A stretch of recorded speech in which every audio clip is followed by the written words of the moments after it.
Hello दोस्तों, स्वागत है आप सभी का। मैं रुपेंद्र। तो जैसा कि अपन कक्षा 12 भौतिक विज्ञान का अध्याय 1 पढ़ रहे थे। इस अध्याय के 8 भाग अपन कंप्लीट कर चुके हैं और ये इस अध्याय का 9वां भाग है। अपन पिछले भाग में विद्युत द्विध्रुव के कारण विद्युत क्षेत्र की तीव्रता पढ़ रहे थे। इसमें अपन ने विद्युत द्विध्रुव के अक्ष पर विद्युत क्षेत्र की तीव्रता को पढ़ लिया था। अब आज अपन विद्युत द्विध्रुव की निरक्ष पर विद्युत क्षेत्र की तीव्रता को पढ़ेंगे। तो चलिए शुरू करते हैं। विद्युत द्विध्रुव की निरक्ष पर विद्युत क्षेत्र की तीव्रता। माना एक विद्युत द्विध्रुव है जिसके केंद्र O से निरक्ष पर r दूरी पर बिंदु P स्थित है, जिस पर हमें विद्युत क्षेत्र की तीव्रता ज्ञात करनी है। इसके लिए सबसे पहले आप इस चित्र को देखिए। यहाँ पर एक विद्युत द्विध्रुव है जिसके केंद्र O से निरक्ष पर r दूरी पर एक बिंदु P स्थित है, जैसा कि हमें चित्र में दिख रहा है, जिस पर हमें विद्युत क्षेत्र की तीव्रता ज्ञात करनी है। अब यहाँ क्योंकि कोस थीटा बराबर आधार बटे कर्ण होता है, इसलिए यहाँ पर कोस थीटा बराबर चित्र से हो जाएगा a बटे under root r square plus a square. अब यहाँ चित्र से प्लस q आवेश के कारण बिंदु P पर विद्युत क्षेत्र की तीव्रता हो जाएगी E1 बराबर 1/4 पाई एप्सिलॉन नोट q बटे r square plus a square. इसे अपन समीकरण 1 मानते हैं।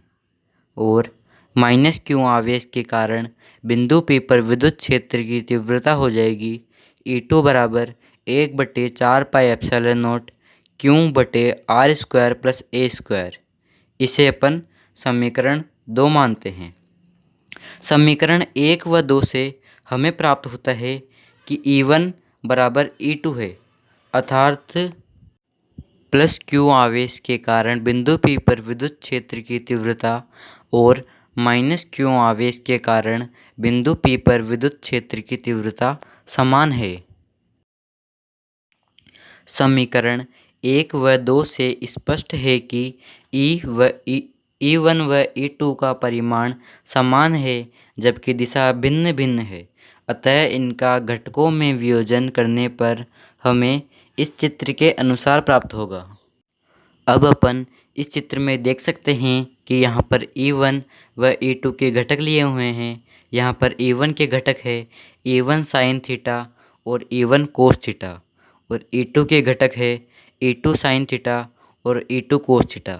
यहाँ पर E1 साइन थीटा और E2 कोसाइन थीटा दोनों ही विपरीत दिशा में है, और E1 कोस थीटा और E2 कोस थीटा दोनों ही समान दिशा में है। तो निरक्षीय घटक E1 साइन थीटा व E2 साइन थीटा परिमाण में समान व एक दूसरे को विपरीत दिशा में होने के कारण एक दूसरे को निरस्त कर देंगे, यानी कि एक दूसरे को काट देंगे।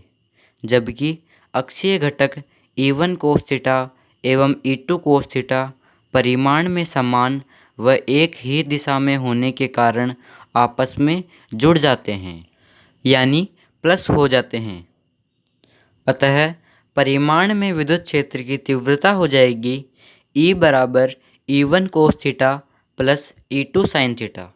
क्योंकि यहाँ पर E1 बराबर है E2 के, तो इसलिए हमें आगे प्राप्त होगा E बराबर 2E1 कोस थीटा। क्योंकि अपन को E1 व कोस थीटा के मान पता हैं, तो उपरोक्त समीकरण में E1 व कोस थीटा का मान रखने पर हमें प्राप्त होगा E बराबर 2 गुणे 1/4 पाई एप्सिलॉन नोट q बटे r square plus a square गुणे a बटे r square plus a square की घात है 1/2। इसे अपन अंडर रूट में भी लिख सकते हैं, लेकिन यहाँ पर अपन इसे 1/2 के रूप में ही लिखेंगे। इसे आगे हल करने पर हमें प्राप्त होगा E बराबर 1/4 pi epsilon note q 2a बटे r square plus a square की घात है 3/2। इसे आगे हल करेंगे तो हमें प्राप्त होगा ई बराबर 1/4 पाई एप्सिलॉन नॉट पी बटे r square plus a square की घात है 3/2। यहाँ पर पी इसलिए आया है क्योंकि P बराबर Q2A होता है, इसलिए Q2A की जगह यहाँ पर P आ गया है। यहाँ R बहुत बड़ा है A से, तो आर स्क्वायर बहुत ही ज़्यादा बड़ा होगा ए स्क्वायर से, अतः आर स्क्वायर की तुलना में ए स्क्वायर को नगण्य मानने पर हमें प्राप्त होता है ई बराबर 1/4 पाई एप्सिलॉन नॉट पी बटे आर स्क्वायर की घात है 3/2। इसे आगे हल करते हैं तो हमें मिलता है ई बराबर 1/4 पाई एप्सिलॉन नॉट पी बटे आर क्यूब। अब अगर अपन इसे ई अक्ष से तुलना करें तो हमें इससे अंतर पता चलता है कि ई अक्ष बराबर होता है 2 गुणे ई निरक्ष। इस अंतर को जानने के लिए आप पिछला वीडियो ज़रूर देखें, तब आप इस अंतर को अच्छे से जान पाएंगे। पिछला वीडियो आप चैनल पर जाकर देख सकते हैं। तो दोस्तों, मैं आशा करता हूँ कि आपको अब तक का सब कुछ समझ में आया होगा। अब अपन इस अध्याय का सबसे आखिरी टॉपिक पढ़ने वाले हैं, जिसका नाम है एक समान विद्युत क्षेत्र में बला घूर्ण। तो इसे अपन शुरू करते हैं। माना एक समान विद्युत क्षेत्र ई में कोई विद्युत द्विध्रुव थीटा कोण पर रखा हुआ है। इसे आप चित्र में देख सकते हैं।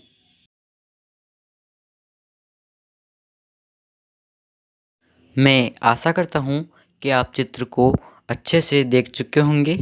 अब मैं जैसा कह रहा हूँ उसे सुनते चलिए और चित्र को देखते चलिए और इसे समझते चलिए। तो प्लस क्यू आवेश पर बल हो जाएगा F1 वेक्टर बराबर हो जाएगा क्यू ई वेक्टर। इसे अपन समीकरण 1 मान लेते हैं। और माइनस क्यू आवेश पर बल हो जाएगा, अर्थात F2 वेक्टर बराबर हो जाएगा माइनस का क्यू ई वेक्टर। इसे अपन समीकरण 2 मानते हैं। तो कुल बल हो जाएगा F वेक्टर बराबर F1 vector plus F2 vector. इसका मान रखने पर हमें प्राप्त होगा F वेक्टर बराबर Q E vector minus Q E vector बराबर 0। तो दोनों बलों का परिमाण समान दिशा विपरीत होती है, लेकिन क्रिया रेखा एक न होने के कारण बल युग्म आघूर्ण उत्पन्न करते हैं। बल युग्म आघूर्ण अर्थात टाउ बराबर होता है बल गुणे बलों की क्रियाओं की लंबवत दूरी। दोस्तों, इसे ध्यान रखिएगा कि बल युग्म आघूर्ण बराबर होता है अर्थात टाउ बराबर होता है बल गुणे बलों की क्रिया रेखाओं की लंबवत दूरी। यहाँ से हमें टाउ मिलेगा। टाउ बराबर होगा क्यू ई गुणे बी सी। यहाँ पर बी सी बलों की क्रिया रेखाओं की लंबवत दूरी है। तो हमें चित्र से प्राप्त होगा, क्योंकि साइन थीटा बराबर लंब बटे कर्ण होता है, यानी कि बी सी बटे ए सी। तो यहाँ से हमें बी सी प्राप्त होगा बी सी बराबर ए बी साइन थीटा। क्योंकि ए बी का मान 2A है, तो यहाँ पे रखेंगे तो मिलेगा 2A साइन थीटा। तो टाउ बराबर हो जाएगा Q E 2A sine theta. हमें आगे प्राप्त होता है टाउ बराबर Q dot 2A dot E sine theta. क्योंकि क्यू 2A बराबर P होता है, इसलिए हमें मिलेगा टाउ बराबर पी ई साइन थीटा। इसे अपन सदिश रूप में भी लिख सकते हैं। इसे अपन सदिश रूप में लिखना चाहें तो लिखेंगे टाउ वेक्टर बराबर पी वेक्टर गुणे ई वेक्टर। तो दोस्तों, ये यहाँ पे समाप्त हो चुका है। अब अपन इसकी कुछ स्थितियाँ देख लेते हैं। इसकी स्थिति 1 है, जब थीटा बराबर 0 डिग्री हो, अर्थात स्थायी संतुलन की स्थिति हो, अर्थात साइन थीटा बराबर साइन 0 डिग्री हो। क्योंकि साइन 0 डिग्री का मान 0 होता है, तो टाउ बराबर मिलेगा पी ई साइन 0, अर्थात यहाँ पे हमें मिल जाएगा 0। अब अपन स्थिति 2 देखते हैं। जब थीटा बराबर 180 डिग्री हो अर्थात अस्थायी संतुलन की स्थिति हो, यानी कि साइन थीटा बराबर साइन 180 डिग्री। इसका साइन 180 डिग्री का मान क्योंकि 0 होता है तो हमें मिलेगा टाउ बराबर 0। अब अपन तीसरी स्थिति देख लेते हैं और यही अंतिम स्थिति है।